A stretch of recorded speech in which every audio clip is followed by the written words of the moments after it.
हरिः ओम श्री गुरुभ्यो नमः. These shlokas are recorded by separating the stanza word by word for easy learning. Please share your feedback in the comment. Kindly subscribe and share to others. Om Namo Bhagavate Vasudevaya. Om Namo Narayanaya. Shloka 5. Like a lion who rushes towards the rescuer, Vrikasura rushed towards Shiva. Lord Shiva ran about in all directions in panic of the Asura and kept looking backwards. Everyone in the whole world kept quiet. Then from far you saw Shiva as he was about to reach your abode. Then, in the guise of a clever brahmachari, you stood waiting for the Asura. ஸ்லோகம் 5. தன் மீட்பரை நோக்கி விரைந்து செல்லும் சிங்கம் போல விருகாசுரன் சிவனை நோக்கி விரைந்தான். அசுரனுக்கு பயந்து சிவன் நாலாபுறமும் ஓடினார். திரும்பி திரும்பி பார்த்து கொண்டே இருந்தார். உலகில் உள்ள அனைவரும் அமைதியாக இருந்தனர். பின்னர் தொலைவில் இருந்து சிவன் தங்கள் வீட்டை அடையவிருந்த போது நீங்கள் அவரை கண்டீர்கள். ஒரு புத்திசாலி பிரம்மச்சாரியின் வேடத்தில் நீங்கள் അസുരനുക്കാக കാത്തിരുந்தீர்கள். ശ്ലോകം 5. രക്ഷകന്റെ നേരെ പാഞ്ഞെടുക്കുന്ന സിംഹത്തെ പോലെ മൃഗാസുരൻ ശിവന്റെ നേരെ പാഞ്ഞു. അസുരനെ കണ്ട് പരിഭ്രാന്തനായ ശിവൻ എല്ലാ ദിശകളിലേക്കും ഓടി. പിന്നിലേക്ക് നോക്കി. ലോകത്തിലെ എല്ലാവരും നിശബ്ദരായി. അപ്പോൾ അങ്ങയുടെ വാസസ്ഥലത്ത് എത്താൻ പോകുന്ന ശിവനെ അങ്ങ് ദൂരെ നിന്ന് കണ്ടു. പിന്നെ ഒരു ബുദ്ധിമാനായ ബ്രഹ്മചാരിയുടെ വേഷത്തിൽ അങ്ങ് അസുരനെ കാത്തുനിന്നു. ശ്രീമൻ നാരായണീയം ദശകം 89 ശ്ലോക 5. മോക്താരം ബന്ധമുക്തഃ മോക്താരം ബന്ധമുക്തഃ മോക്താരം ബന്ധമുക്തഃ ഹരിണപതിഃ ഇവ ഹരിണപതിരിവ ഹരിണപതിരിവ ഹരിണപതിരിവ പ്രാദ്രവത് സ അഥ രുദ്രം പ്രാദ്രവത് സ അഥ രുദ്രം പ്രാദ്രവത് സോഥ രുദ്രം പ്രാദ്രവത് സോഥ രുദ്രം പ്രാദ്രവത് സോഥ രുദ്രം മോക്താരം ബന്ധമുക്തോ ഹരിണപതിരിവ പാദ്രവത് സോഥ രുദ്രം മോക്താരം ബന്ധമുക്തോ ഹരിണപതിരിവ പ്രാദ്രവത് സോഥ രുദ്രം മോക്താരം ബന്ധമുക്തോ ഹരിണപതിരിവ പ്രാദ്രവത് സോഥ രുദ്രം ദൈത്യാദ്ഭീത്യാസ്മ ദൈത്യാദ്ഭീത്യാസ്മ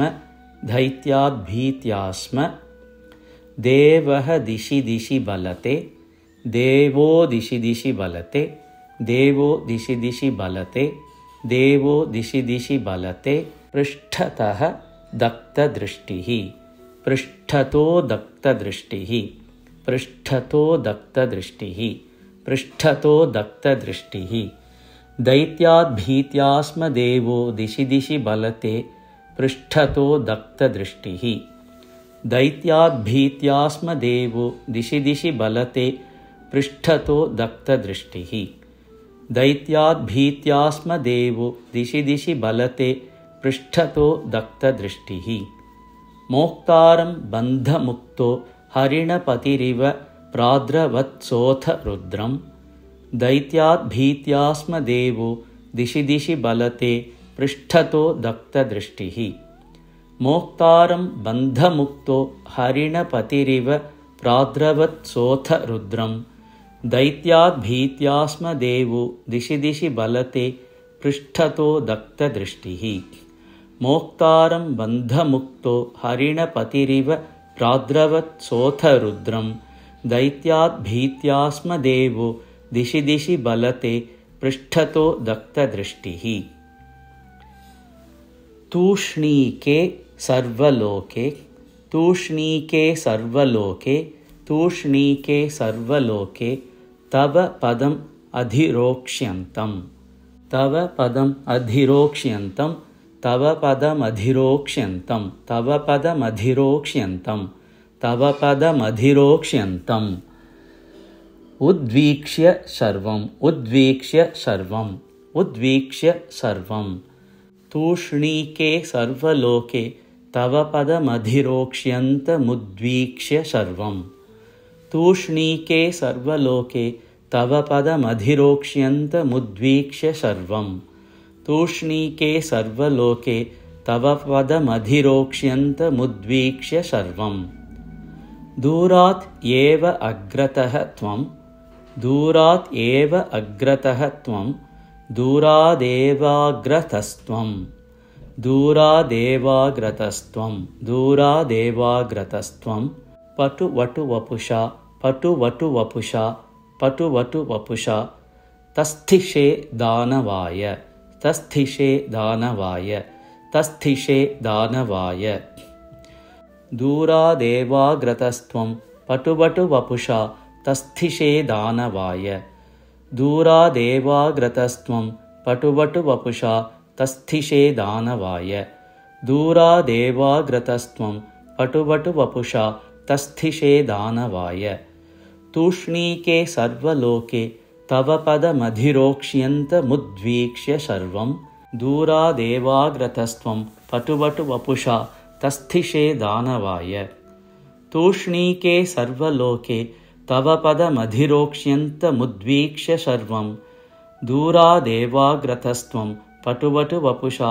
तस्थिषे दानवाय तूष्णीके सर्वलोके तव पदमधिरोक्ष्यन्तमुद्वीक्ष्य सर्वं दूरादेवाग्रतस्त्वं पटुवटुवपुषा तस्थिषे दानवाय मोक्तारं बन्धमुक्तो हरिणपतिरिव प्रादवत्सोऽथ दैत्याभीत्यास्म देवो दिशि दिशि बलते पृष्ठतो दत्तदृष्टिः तूष्णीके सर्वलोके तव पदमधिरोक्ष्यन्तमुद्वीक्ष्य सर्वं दूरादेवाग्रतस्त्वं पटुवटुवपुषा तस्थिषे दानवाय मोक्तारं बन्धमुक्तो हरिणपतिरिव प्राद्रवत्सोऽथ रुद्रं दैत्याद्भीत्यास्म देवो दिशि दिशि बलते पृष्ठतो दत्तदृष्टिः तूष्णीके सर्वलोके तव पदमधिरोक्ष्यन्तमुद्वीक्ष्य सर्वं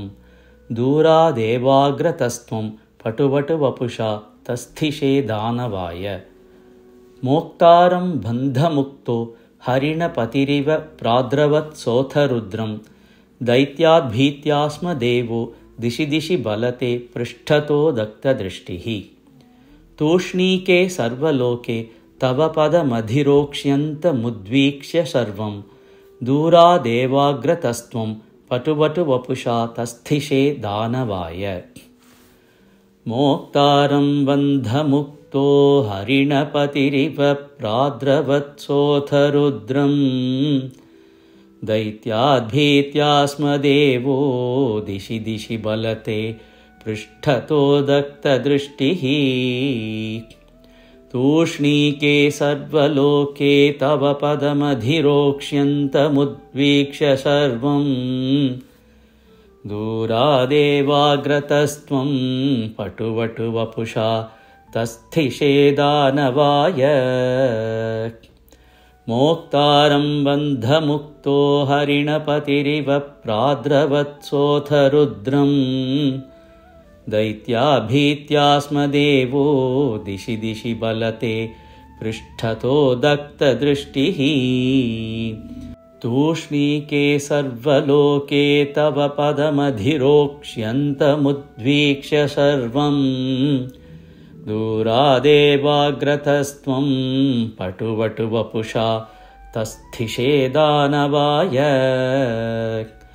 मोक्तारं बन्धमुक्तो हरिणपतिरिव प्राद्रवत्सोऽथ रुद्रं दैत्याद्भीत्यास्म देवो दिशि दिशि बलते पृष्ठतो दत्तदृष्टिः तूष्णीके सर्वलोके तव पदमधिरोक्ष्यन्तमुद्वीक्ष्य सर्वं दूरादेवाग्रतस्त्वं पटुवटुवपुषा तस्थिषेदानवाय